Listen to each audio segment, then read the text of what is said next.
On the Toltec Path, a practical guide to the teachings of Don Juan Matus, Carlos Castaneda, and other Toltec Seers, by Ken Eaglefeather. About the cover art. The painting on the cover is called Medicine Hand. The artist who created it, Helena Nelson Reed, was inspired by an image she saw depicted on the wall of a cave in the American Southwest. She wrote a poem to express what the image evoked for her. The ebb and flow of tides, the circle of seasons, stars in the heavens, silence between pulses. Day moves into night, into day, into night. Feel the drumbeat within the heart, moving in rhythm. Wherever one stands at this time places that one in the center of a sacred hoop. At the center of all that is, part the veil of thought and enter this silence. Entering the silence, become silence, beyond thought, between words. Open the heart door. Connect with the sacred mystery. Let the medicine flow from this heart like an open door. Gentle river, down to the fingertips, outward into the world. Preface to the second edition. This new edition of A Toltec Path is a significant milestone, not only for the book, but for that which the book represents, the Toltec philosophical system. Originating in central Mexico several thousand years ago, this metaphysical theory and practice is now gaining international recognition as a way to explore the mechanics of reality, to investigate the crevices of human consciousness, and to spur personal growth into heretofore unimaginable arenas. I wrote this book with the clear intention of providing not only the basic context of the Toltec system, but summoning the best teachings to facilitate positive personal and social growth. When I first embarked upon the Toltec path over 30 years ago, I could not have imagined the effects of doing so. Time and again, my life has been rejuvenated as a result, and the process of awakening continues, perhaps with even more vigor.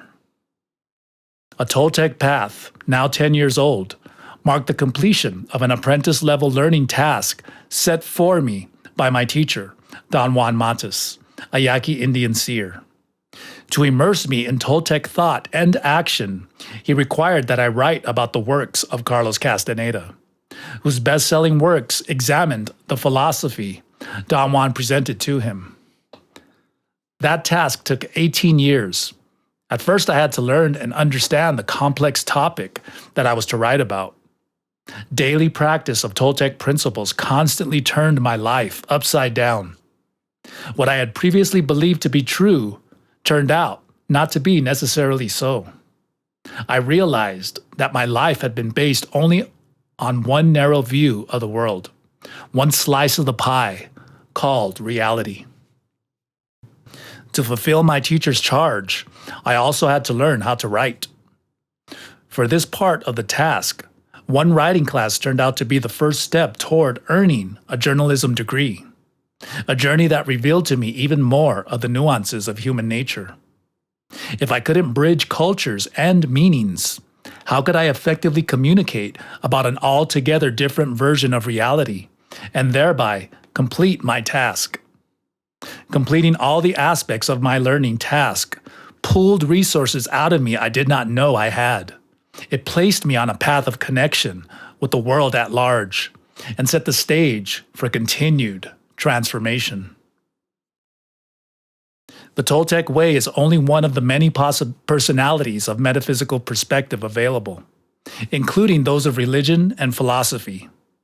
The traditions of Christianity, Islam, Judaism, and Buddhism, for instance, all have intriguing metaphysical and mystical tapestries that foster a deeper and richer connection to the sacred, metaphysics being a branch of philosophy that deals with the nature of reality. These classic philosophies have withstood the rigors of examination and refinement. On the Toltec path offers an overview of theory, discipline, and practice, demonstrating that the Toltec way deserves a rightful place among other major philosophical systems. It is neither religion-based, nor is it contrary to religion. It enables learning and an expansion of awareness along any route, those well-traveled and those not so well-traveled. It accelerates learning and adaptation, and so it remains viable. And while adherence to such a path is not for everyone, I do think that this path offers something for everyone. From general processes of managing perception to steps for realizing purpose and meaning in one's personal life, to a unique psychological model of human development, the Toltec way yields plenty. You're allowed to pick and choose. If you do choose to follow it, though, you'll have no more vacations. Perhaps the most dramatic revelation Toltecs provided to our understanding of the human condition is their map of the human energy body. Castaneda's books made available to mass consciousness a detailed examination of an energy body that is a natural part of human anatomy, and that, at conscious and unconscious levels, determines our perceptions. My active investigation of this concept has led me into the surprising venture of expanding on Castaneda's model to further detail what the energy body is and how it works. The surprise of this enterprise for me is how readily the essence of Toltec art and practice now falls within mainstream endeavors as characterized by the emerging field of bioenergetics. A dictionary definition of bioenergetics is the study of the flow and transformation of energy within an organism and between an organism and its environment. This covers everything from cellular metabolism to acupuncture to homeopathy to quantum physics teleportation to the relationships between humans and their environment. Toltec knowledge holds that the world is completely comprised of energy, and so bioenergetics is automatically at the heart of a Toltec path. And conversely, the Toltec path is automatically a part of this discipline. Dealing with the world as energy, rather than as material objects, turns everything on its ear. Everything. What is currently known of science, technology, psychology, medicine, ecology, philosophy, education, business, and ethics falls away before re-examination, reinterpretation, and reformation. The Toltec 3 R's. The Toltec philosophy reveals a well-defined way of engaging and managing the energy body within a universe of energy. It therefore has something to say to everyone, simply because by virtue of being human, we all have an energy body, and there are currently scant teachings relating to this area. On the Toltec path serves to highlight the value of this distinct and vibrant path of metaphysical inquiry. With this addition, I'm happy to observe that a Toltec path has withstood the test of time. It remains an accurate reflection of a centuries-old tradition of exploration and learning that is as relevant today as when it was first published. I offer thanks to the staff at Inner Traditions, Bear and Company, for making this edition possible, and I extend a hearty thanks to you, the reader, as this edition would not have happened if not for your support. Ken Eagle Feather, October 2005. Note to readers. Quotations from Carlos Castaneda's works are cited in the text using the following abbreviations. Introduction. Stepping off a flat earth. This book finishes one of several tasks given to me by Don Juan Matus. Don is a Spanish appellative indicating respect. The Indian seer many of us have come to know through the books of Carlos Castaneda. In them, Castaneda presents Don Juan's philosophy and practices to enhance perception. I first met Don Juan while walking down Speedway Boulevard, a main avenue in Tucson. His commanding presence caught my attention one day as I was late for class at the local university, and I simply gawked at him and continued at a hurried pace. He fit the description of Don Juan found in Castaneda's books, and I realized I had seen this man in a vision a few years earlier. When I arrived at class, a flood of energy swept through me, indicating that the very poised Indian I had passed was indeed Don Juan.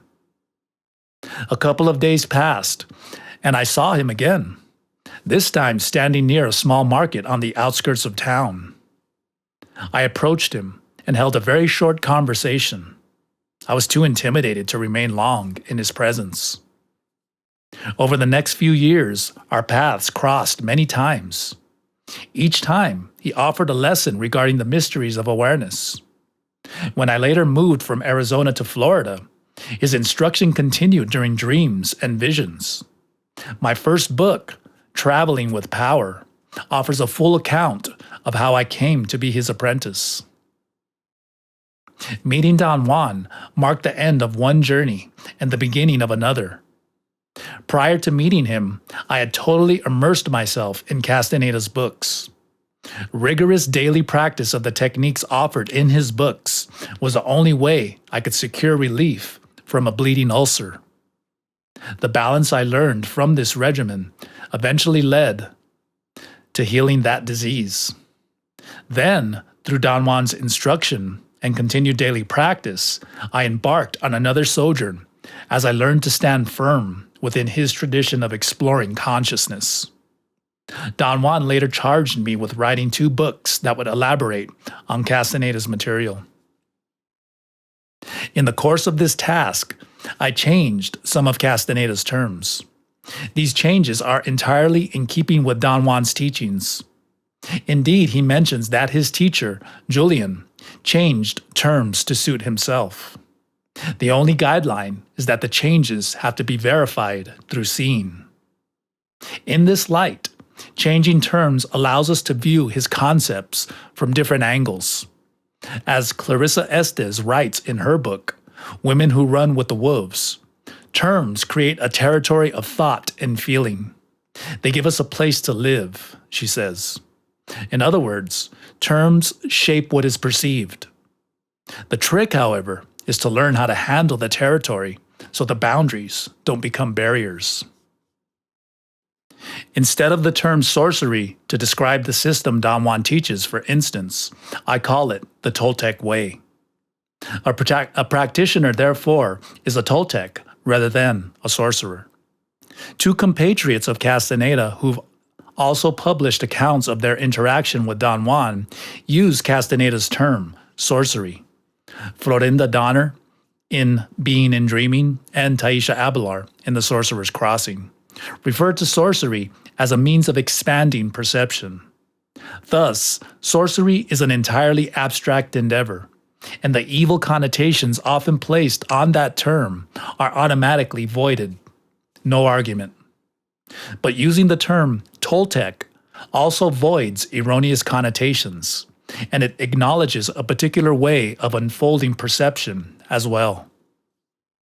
Anytime you have a worldview and techniques designed to bring awareness of that world into view, you have specific influences shaping perception. The term is also in keeping with Don Juan's references to his predecessors as Toltecs. Another change is from stalking to tracking. Here too, I wanted to remove the negative connotation stalking sometimes carries. Also, while the implication of tracking down an objective or prey applies, the term also reflects the pursuit of aligning energies. Proficient alignment between oneself and that which is sought produces that awareness. Hence, the goal is realized. To adjust a video cassette recorder's tracking, you tune the heads until you align them with the cassette tape and receive the clearest picture and the best sound. Accordingly, humans have the ability to align with or track a host of perceptions. For example, think how you feel when you are in touch emotionally with someone you care about. At those times, you know you are connected in some way. You have achieved an alignment with that person. The quality of alignment then determines the quality of what is perceived. By far, changing the term warrior to ranger has prompted the most response. Analogies to war and preparedness for war are scattered throughout Castaneda's books. However, the term warrior may prompt images of hostile activity, and the change to ranger provides a demilitarizing tone. Additionally, I wanted to remove connotations of regimentation, of having to behave in a certain manner. But I also felt the need to offer a term that portrays the training, the struggle, and the devotion to freedom fighting that Toltecs exhibit. Thus, paradoxically, this change represents a tribute to U.S. Army Rangers and other special operations elements of the armed forces. Over the years, my associations with this particular breed of warrior have shown that they are well-trained, competent, dedicated, sober regarding the realities of war, and confident. In short, they invariably meet Don Juan's conditions of going to knowledge or war. In a Toltec sense, a ranger reflects a basic level of discipline, and this personal integrity is what enables further evolution. Within the Toltec way, there are a number of Toltec paths, with each path defined by a particular lineage. It's as though there is a Toltec world, and that world has a number of countries with different cultures. Just as humans have racial and cultural differences while sharing common features, Toltec lineages have differences while sharing common features. While a Toltec path relates specifically to the lineage of Don Juan and Castaneda, I've occasionally drawn from other sources. Doing so provides a greater context and shows that Toltecs don't reside in a vacuum. Furthermore, that their work can be related to the work of those who are not Toltec indicates that Toltec teachings apply to human perception in general, and thus are neither exclusive nor aberrant. To complete this task, I outlined all of Castaneda's books and took volumes of notes detailing the effect of placing his material into practice. I then measured this against Don Juan's personal influence. I found that Castaneda had successfully rendered Don Juan's core teachings. With the teachings of Don Juan, Castaneda entered the popular counterculture in the late 1960s. Pursuing graduate-level anthropology at UCLA, he first investigated Don Juan's use of psychotropic or mind-enhancing plants. He also participated in other Toltec practices such as the Gate of Power, erasing personal history, and using his death as his advisor. He later broadened his research by presenting an extensive accounting of Don Juan's teachings as a seer, or one who has matured beyond the need for a system.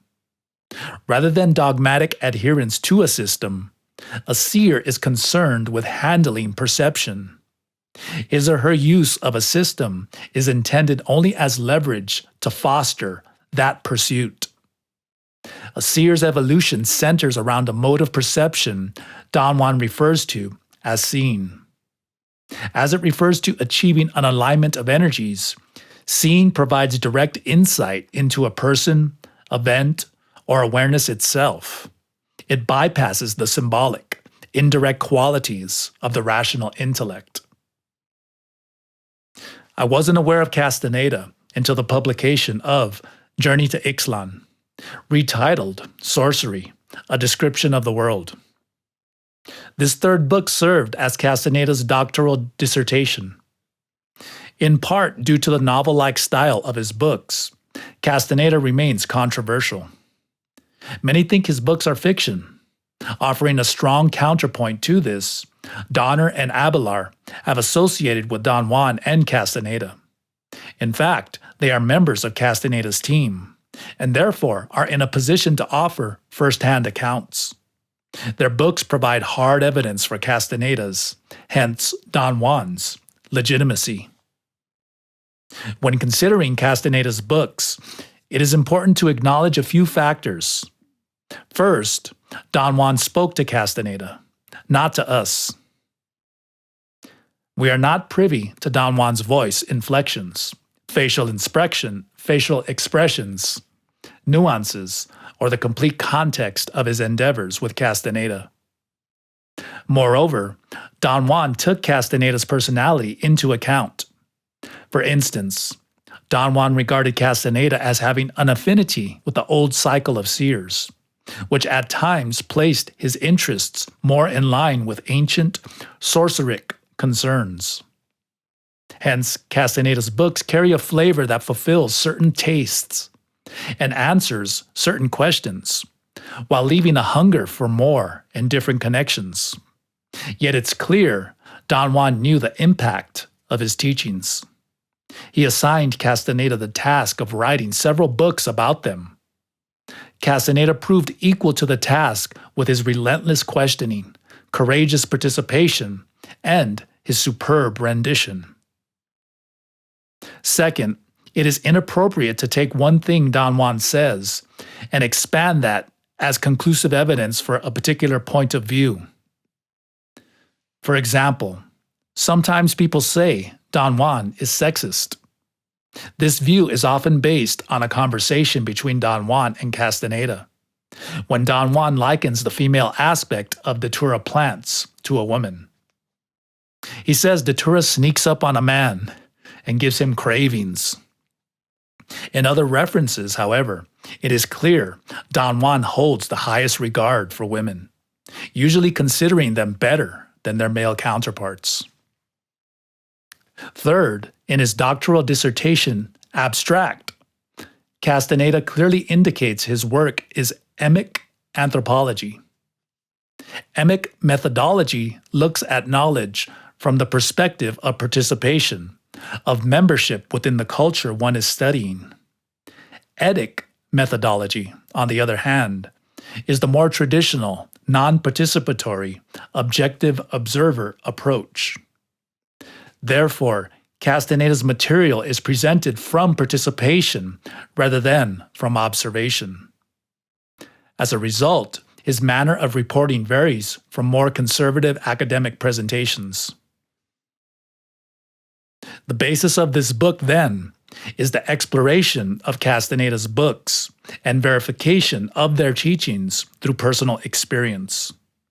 In doing so, I developed the knowledge as my own and have produced an autobiography of sorts, where presenting the knowledge is presenting myself. Which brings us to another consideration. While striving to investigate a system, a person encounters the danger of becoming locked within the system. This state automatically interdicts growth, which is the thrust for getting into it in the first place. Thus, a central theme is to not get lost in any teachings. Only by remaining steadfast can you trim your sails to the seer's wind. It is not my intention to present the definitive statement about the Toltec way. It has been accumulating momentum for thousands of years as men and women explore the most intricate aspects of the human condition. As a result, there is vast knowledge, most of which could not find itself on the pages of a book. Nor do I consider this a substitute for Castaneda's work. There is simply no replacing the accounts of his interaction with Don Juan. What I have tried to do is distill Castaneda's work in order to present features of the Toltec way that most anyone traveling in it crosses. Just as Castaneda's work is influenced by his personality, this distillation is based on my experience, interests, and goals. One goal is providing sufficient context so that you don't lose your bearings or can quickly reclaim them. If you travel past the known boundary markers of your reality, in essence, keeping your pouch of perception open to the mysteries of self and world. The first glimmerings of this openness led me to Tucson. Moving from Florida to Arizona, my highest priority was meeting someone of Don Juan's stature. It was beyond my imagination to think I might actually meet him, but I did. With my physical ailment, he served as a healer. He seemed to possess the attitude of, "You have a problem with balance. Well, here is an example of what balance is." Elderly, robust, and self-assured, Don Juan seemed the quintessential example of how to live well. To me, he appeared stern until the last time we met. While I always felt intimidated by him, I never distrusted him. I found him to be the kind of person you seek out year after year for guidance and knowledge. Don Juan gave himself completely to life as a seer, as he gave himself completely to life. He could be as lofty as a university philosophy professor, or as down home as a rural woodsman. He adapted to any situation, teaching not so much how to become a Toltec as how to fully develop innate human capacities, including a full and complete life. I once heard him say, in the midst of teaching an apprentice how to use visions, "You act like a boy of 14 during early spring, when his blood drives him wild. I'm not asking you to ban this feeling, but train it, discipline it, so that you'll have it even when you're an old man." By repeatedly contrasting the ordinary world I grew up in with the non-ordinary Toltec world, Don Juan kept pushing me off balance. When I regained it, he pushed again. He created a dynamic opposition that eventually split my world in two, leaving me to restore wholeness. For example, he used dreaming as a means of communication. In the ordinary world, dreams are not considered to have great purpose, let alone be used as a vehicle for deliberate communication. But as a skilled seer, he entered my dreams and controlled them for his purposes. Or during dreaming, I sought him out to help solve a riddle. He also stimulated my waking life perceptions. Once, for instance, I saw his head turn a bright crimson. Seeing his head aflame and his body remain normal reminded me of a candle. On other occasions, I saw his personal energies blend and delicately harmonize with the world at large. His balance with the world was not only out of the ordinary, it was extraordinary. Through sophisticated modes of perception, such as dreaming and seeing, Don Juan used Toltec methods to further split my perception. By contrasting these perspectives with ordinary reality, I learned to balance between two worlds. Free to pick and choose pieces of either, I found I could also stand apart from both. This ability to step out of and aside from a reality is perhaps the first significant step on the quest to becoming a seer. I call it, therefore, the seer's first essential maneuver. Fully incorporating seeing, the Toltec way is an ancient tradition where men and women have labored to construct a philosophy and a way of life enabling them to extract the most from life. As a philosophy, it is a method of inquiry, a system for learning. As a form of knowledge, it is a form of power. The value of a system is in providing context, channel markers that guide one not only through the unexpected, but through daily life. People tend to separate their thoughts from their behavior, so what they say, feel, and do are often different things. Toltecs work to integrate thought, emotions, and behavior, leading to a complete integrity of personal energies. Thus, it is a way of life. For good and ill, a system determines what is perceived, understood, and realized. On the downside, instead of being used as a tool for learning, it is molded into what eventually becomes perceived as the ultimate unequivocal reality. The person then remains lost within it. On the high side, it engenders a personal transformation in which the expression of personality reflects the essence behind and beyond personality.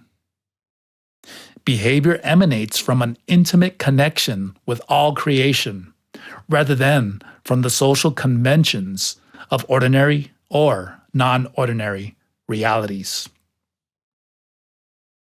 The features of a system provide a map of perception.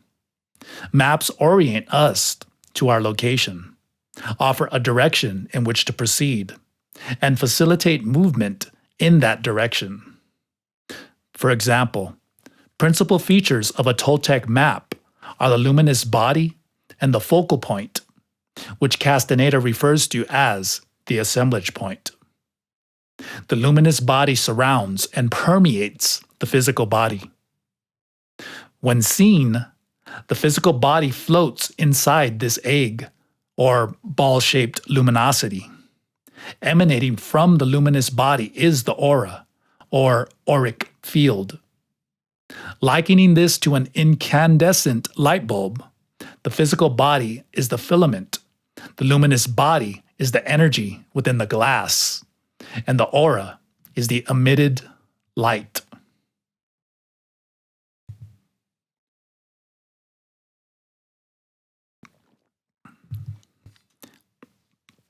In his later work, Castaneda refers to the luminous body as the energy body. Since the physical body is also energy, albeit of a different form, this presents a slight semantic problem. But I think energy body is more graphic and suits the overall purpose better, so that term is used here as well. The energy body connects directly with the world. It offers a sense of knowing our natural place in the universe. But as our evolution has thus far developed, we now interact with the world through another field of energy that principally uses symbols, rather than direct communication, to structure reality. We develop this field through our thoughts and familiar feelings about our world. Hence, this field generates a reflection of reality. The conditions of reality we place in it echo back to us. There is yet a third energy field that exists outside human awareness. Castaneda refers to these energy fields as the first, second, and third attentions. These attentions may be perceived as energy, which makes the term energy field a practical step to the more abstract qualities attention connotes. The first energy field relates to what we know. It is everything in our known world. The second energy field concerns what we don't know, but what can be learned and incorporated into our known world. It is the unknown that waits for discovery. The third energy field extends beyond human perception. It is the unknowable that rests well beyond our grasp. An alternative way of viewing the three attentions holds that the first field is the physical world, the second field is the non-physical world, and the third field is a completely abstract or formless energy. Later, we examine both views and the effect each view has on perception. In Traveling with Power, I referred to the first and second fields as the first and second reflexives, and I referred to the third field as spirit. Those terms were intended to generate an awareness of how we form reality. Reflexive meant that the meaning we load into a term reflects right back to us. For example, by defining the first attention as our known world, we remain vigilant to perceive anything that verifies that definition. As a result, whatever we recognize is automatically categorized as part of the first reflexive. Use of the term spirit was intended to foster an awareness that energy exists beyond human form, beyond human definition, beyond human knowledge. The mystery of spirit suited that purpose. For the purpose of this book, I have shifted those terms to indicate energy fields. With this shift, we add a new perspective to spirit, as well as a mysterious force. It is the binding, unifying force of all energy fields. On or within the energy body is a soft glow. It's a little brighter than its surroundings. The intersection between energies external and internal to the energy body produces this glow. This intersection also reflects how the energy fields have been stabilized. Stabilized energy focuses awareness, hence the focal point. Don Juan says that the location of the focal point is a reference point for everything we think and say. Turning his statement around, we can say that everything we think and say stabilizes the focal point. One objective of this book, then, is to provide insights and techniques to help you reclaim the awareness of your complete energy body, and especially reclaim the power gained from purposefully aligning and realigning your energy fields. In other words, you're exploring how to shift the focal point. Don Juan says that a Toltec is anyone who can deliberately move the focal point. From this ability, you can do all kinds of good and bad things to others. Thus, being a Toltec is the same as any other vocation. Don Juan adds that a Toltec seer goes beyond moving the focal point. A seer, he says, is concerned with establishing proper relations with others and with the world. To establish a point, let's for the moment refer to these energy fields as the known, unknown, and unknowable. For instance, the notions that the earth is round and that earth revolves around the sun were for a long time unknown. When proved and accepted, the worldview of a round planet that sails around the sun entered the known world. Perception evolved. In a like manner, knowledge of the energy body is non-existent for many people. Developing the intricacies of the energy body is exploring the unknown in order to increase awareness of what can be known. While exploring non-ordinary realities, people often pull up short and limit their investigations. Due to the vastness of the unknown, it's easy to lose track of yourself or think you have found the core of knowledge. Don Juan, however, stresses the need to recognize where you are and what you're dealing with. In fact, this is one distinction that separates what he refers to as the old and new cycles of seers. Toltecs with old cycle tendencies use the unknown to bewitch, whereas new cycle Toltecs concern themselves with freedom. Old cycle practitioners enter the unknown and bring back self-indulgence. New cycle adherents continue exploring beyond their current fences. In doing so, they turn their backs on marketplace power plays and focus on unfolding awareness. To fit together the pieces of an ordinary or non-ordinary worldview is a stupendous accomplishment, but it is not itself freedom. Freedom lies beyond a worldview or any world. Its pursuit is the only way to match your heart with the heart of creation. The subtlety of this point is enormous. It requires a continuous openness a never-to-be-forgotten awareness that whatever we do now suffers pale in comparison to that which we can never know. This is the seer's second essential maneuver. In relation to ordinary reality, Toltecs have stepped off a flat earth, in much the same manner that we grow and leave superstitions behind. Toltecs have left the ordinary world behind, to then once again step out, away from the new reality, is the mark of a seer. This step is off a non-ordinary world, not an easy task. Non-ordinary worlds tend to be considerably larger. They have more inhabitants and more complex terrains. Thus, they are more captivating. To increase the very slim chance of gaining freedom from the constrictive influences of any reality, new cycle seers developed and refined the strategy and tactics of tracking, dreaming, and intent. Tracking emanates from the first field. It is the art and craft of stabilizing and directing perception. As such, it concerns managing energy and knowledge.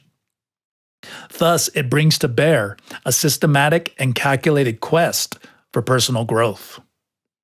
While its tenets govern behavior in the everyday world, it is also a way to maintain your gains in other worlds. For example, dreaming consists of activities in and of the dream world, or in parts of the energy body outside of ordinary human activity. Purposefully entering dreaming and holding that awareness steady is tracking. Orienting yourself toward further growth is also tracking. Dreaming, in turn, is not your ordinary variety of dream activity. It deals with the second field. Thus, it is a way to tackle the unknown. Engaging the dreaming body represents a significant shift into the second field. In contemporary literature, using the dreaming body is often referred to as an out-of-body experience. By entering the unknown, dreaming stretches the boundaries of the known, whereas tracking offers continuity. Dreaming offers multidimensional expansion. Tracking also consolidates travels into the unknown, thereby bringing them into the known. Tracking may be developed through dreaming, just as dreaming may be developed through tracking. When trying to figure out which is which, there comes a time when you leave the terms and method behind. They have served their purpose of pointing out a direction, and now you just want to travel the road. Intent consists of focused or condensed energy. It embraces the essence of a person, place, or thing. It exists beyond desire. It is quiet certainty. It is the energy of alignment, the energy required to shift the focal point. Thus, it is the energy that controls what we perceive. Proficiency in shifting energy and moving the focal point determines what you manifest, or what you bring into conscious awareness. Manifesting your core nature leads to being, a state of balance and harmony with the world. It consists of present-centeredness, an innate sense of direction, and feelings of completeness and joy. Throughout all of this is power, which I also define as divine will, or the spirit governing our steps. Power supersedes all forms of personal power because all forms of personal power flow from power. We all want power. We all want a sense of relation, meaning, and control. Usually, however, this desire is expressed as power over or against others and the environment. rather than as a deepening of awareness. Plants, animals, Earth itself all emanate from power. So everything has its own power. Through expanding awareness, personal power increases.